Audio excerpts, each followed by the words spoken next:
अगर हम वार्ड अध्यक्ष का चुनाव लड़ते हैं, चुनाव जीत जाते हैं, तो मुखिया जी की बढ़िया से हम चाहे तो फाड़ सकते हैं। और उसको ज्यादा पावर किसका होता है, मुखिया का या फिर वार्ड अध्यक्ष का? मतलब हम बोल रहे हैं कि मुखिया जी मान लीजिए बाहुबली हैं, अगर वार्ड अध्यक्ष बाहुबली होता तो मुखिया का चुनाव नहीं लड़ लेता वो।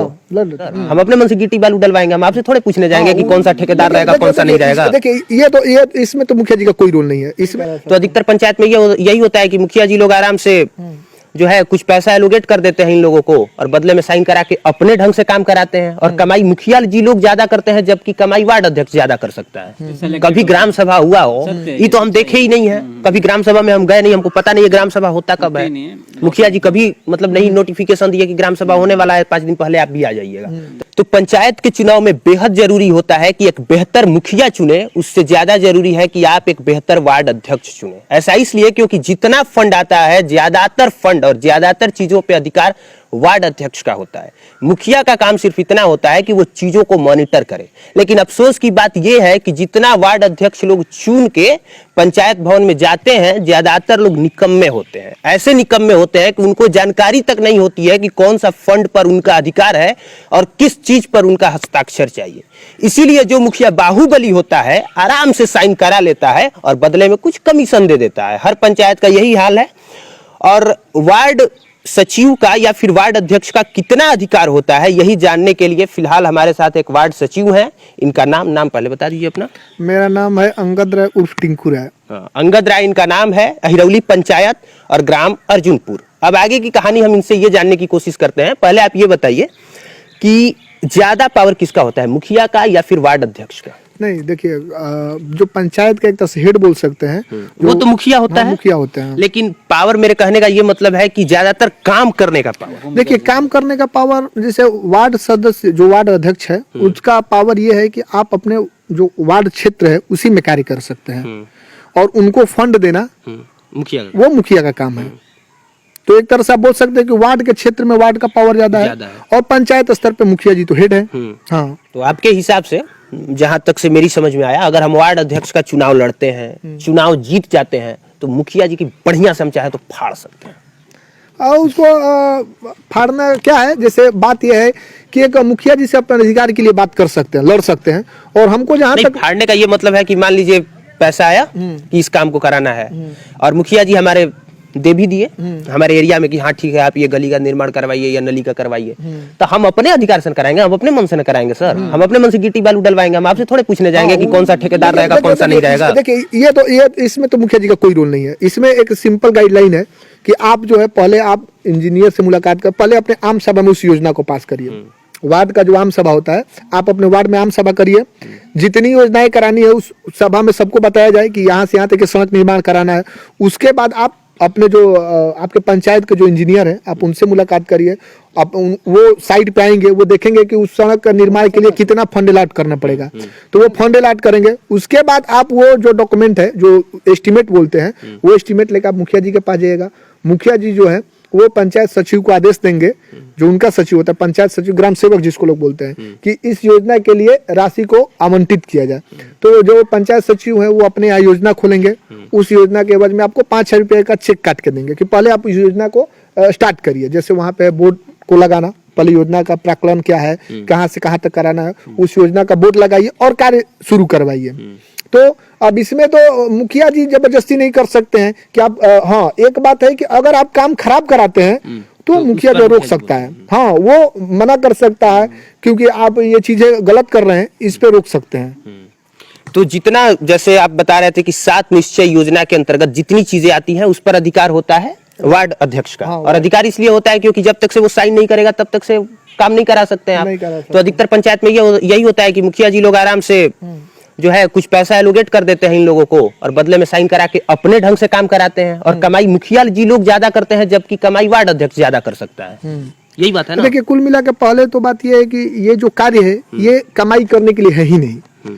ये जो कार्य है, देखिए पहले जो था पंचायत स्तर पे फंड बहुत कम आता था, लेकिन 14वां वित्त से या अभी के समय में पंचायत के लिए सरकार की तरफ से बहुत सारा फंड आता है कि पंचायत में जो है वो घर घर, एक तरह से माननीय नीतीश कुमार जी का ये निश्चय भी है कि हर घर तक पक्की सड़क हो, पक्की नाली हो और हर घर तक पीने के लिए पानी हो, नल जल योजना के तहत। उनका क्या टारगेट है वो आप छोड़िए। जितना पहला सवाल ये होगा कि नल जल को लेकर सबसे ज्यादा शिकायत है कि जितना नल जल योजना लागू हुआ है जब धरातल पर नहीं उतरा है, तो उसके जो जिम्मेवार हुए वार्ड अध्यक्ष ही जिम्मेवार हुए। हाँ देखिए 100%। अगर 7 निश्चय के माध्यम से कोई भी कार्य होता है, अगर वो कार्य गुणवत्तापूर्ण नहीं है, उसमें कोई खामी है, तो उसके लिए वार्ड अध्यक्ष जिम्मेवार है।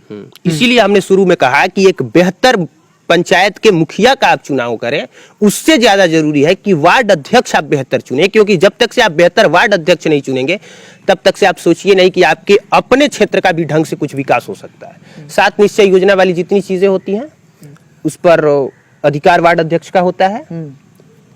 कौन कौन सी योजना आती है उसके देखिए अंतर्गत? 7 निश्चय के तहत पंचायत में 2 योजनाएं चलती है। एक होता है पक्की नली गली सड़क योजना, और दूसरा होता है नल जल योजना। हर घर एक नल। मिनट और रोकूंगा मैं। नाम। पक्की नली गली को भी लोग तो मुखिया जी की शिकायत करते हैं, तो शिकायत वार्ड अध्यक्ष का किया करें लोग। हाँ, इस पे तो शिकायत वार्ड अध्यक्ष की होनी चाहिए। देखिए अगर कोई भी कार्य गुणवत्तापूर्ण नहीं हुआ है तो उसके लिए सीधे सीधे वार्ड सदस्य जिम्मेवार है। मुखिया का जो भी कार्य है वो है कार्य का मॉनिटरिंग करना है कि जो हम पैसे दिए उसका सही ढंग से यूटिलाइजेशन हो पा रहा है कि नहीं। जैसे अब मान लीजिए कि पहले कार्य लेने के लिए आप मुखिया को पास आवेदन दिए कि हमारे वार्ड में ये कार्य कराना है, अगर वो कार्य बेहतर ढंग से नहीं हो रहा है तो मुखिया जी जो है वो फंड रोक सकते हैं। मुखिया जो है वो फंड रोक सकता है और डायरेक्टली जिम्मेवार वार्ड सदस्य होता है।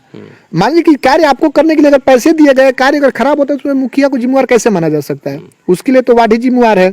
अगर नल जल में आप नल जल का सही ढंग से वो चल नहीं रहा है तो उसके लिए मुखिया जी कैसे जिम्मेवार हो सकते हैं? वो आपको पैसे दिए कार्य कराने के लिए, और मुखिया जी भी जिम्मेवार है कि मतलब बढ़िया से मॉनिटरिंग नहीं मॉनिटरिंग, हाँ मॉनिटरिंग जिम्मेवारी है। अब जैसे ये भी होता है ना कि देखिए जैसे मान लीजिए एक डीएम आता है तो पहले तो मुखिया का कॉलर पकड़ेगा। मुखिया जी को चाहिए कि वो वार्ड देखिए अध्यक्ष का कॉलर पकड़े। जैसे होता क्या है कि जैसे कार्य कराने के लिए तो मुखिया जी का देखिए जैसे कार्य गुणवत्तापूर्ण हो रहा है कि नहीं, इसके लिए कार्य देखने के लिए सरकार का तंत्र है। जैसे जो इंजीनियर है उनको कार्य देखना है कि कार्य सही ढंग से कराया जाएगा। मुखिया जी हमारे हिसाब से ये देखने के लिए जिम्मेवार है कि हम जो फंड दिए उसका कार्य हो रहा है कि नहीं। जैसे बहुत जगह ऐसा सुनने को मिला कि ये भी हुआ कि किसी योजना के नाम पे मुखिया जी के द्वारा पैसा दिया गया है और वार्ड अध्यक्ष या सचिव के दोनों के द्वारा मिलकर पैसे निकासी कर लिया गया, कार्य ही नहीं हुआ है।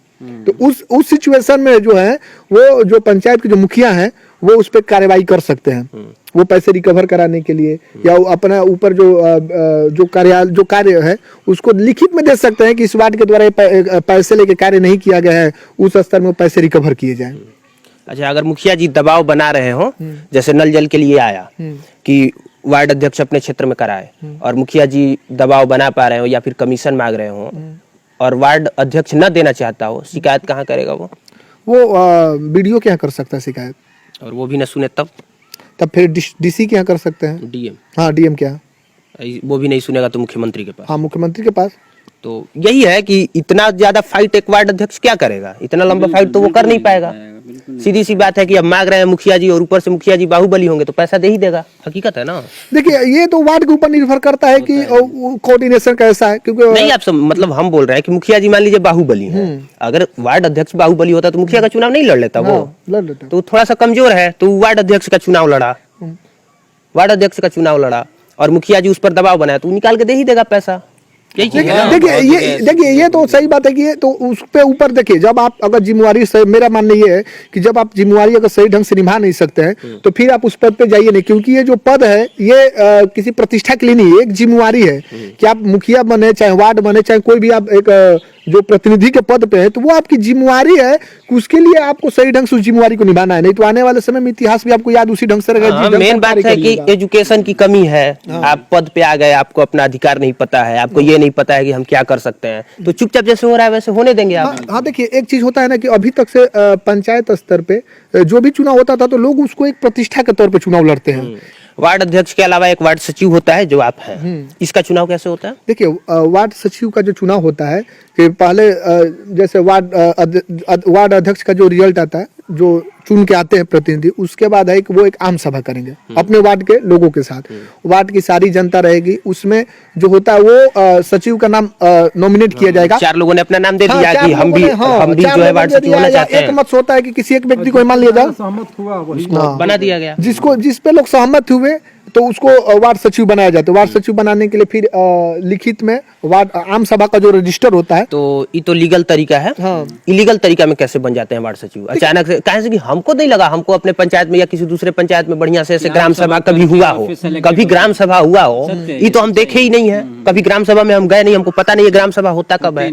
मुखिया जी कभी मतलब नहीं नोटिफिकेशन दिए कि ग्राम सभा होने वाला है, 5 दिन पहले आप भी आ जाइएगा, तो ऐसा तो हुआ नहीं। तो फिर कैसे सचिव लोग, कैसे हकीकत बताइए, सचिव लोग कैसे चुने हकीकत जाते तो हैं? मैं आपका नहीं मतलब पूरे मैं बिहार समझ की रहा हूँ कि जो आप पूछ रहे हैं। देखिए जैसे होता क्या है कि देखिए लोगों में क्या है कि पंचायत स्तर पे एक जागरूकता भी नहीं है। नहीं हमने आपको क्या बोला कि लोगों को किस दिशा में लेके जा रहे हैं, तो वार्ड अध्यक्ष हो चाहे मुखिया हो, उनका काम क्या है, पंचायत की जनता को जागरूक करना। जैसे लोगों को उनका बताना कार्य है कि वार्ड सचिव अगर हमको चयनित करना है तो हमको उसके लिए आम सभा करना है, और उस आम सभा में गांव की या उस वार्ड की जितनी भी जनता उपस्थित हो, उसका डेट हम तुम बोल चुके हैं लीगल तरीका है, लेकिन कैसे चुन लेते हैं लोग? लीगल तरीका ये होता है, हम माने कि जो लीगल तरीका है उसको इलीगली बिना बताए लोगों को कर लिया जाए, अचानक अपने मन से हाँ, किसी को बना जैसे लेते हैं। देखिए जानने पहचानने देखिए वाले वार्ड हो या सभा उनका कराने का मतलब क्या है कि 10 लोग जुटे या 100 लोग जुटे या 50 लोग जुटे, और सहमति उनको बने? हाँ उनको मिला के आम सभा करना है। मान लीजिए कि 10 ही लोग जुटे, हम आप ही लोग 10 लोग बैठे हुए हैं, हम बोले कि हम आम सभा कर दिए, उस पर मैटर लिख दिए कि इस डेट में हम आम सभा किए हैं, 10 लोगों का साइन करा लिया, उस पर बोल दिए कि इन पे इनको नॉमिनेट किया जा रहा है। इस पे जो हाँ इस एक बात हो सकता है, अब जागरूकता के जहाँ पे अगर कोई जनता जागरूक है और लोग उस सचिव को लाइक नहीं करते या उन्हें वो ये समझते हैं कि ये जो है अपने पद की जिम्मेदारी सही ढंग से नहीं निभा सकता है, तो उस पर वो ऑब्जेक्शन कर सकते हैं।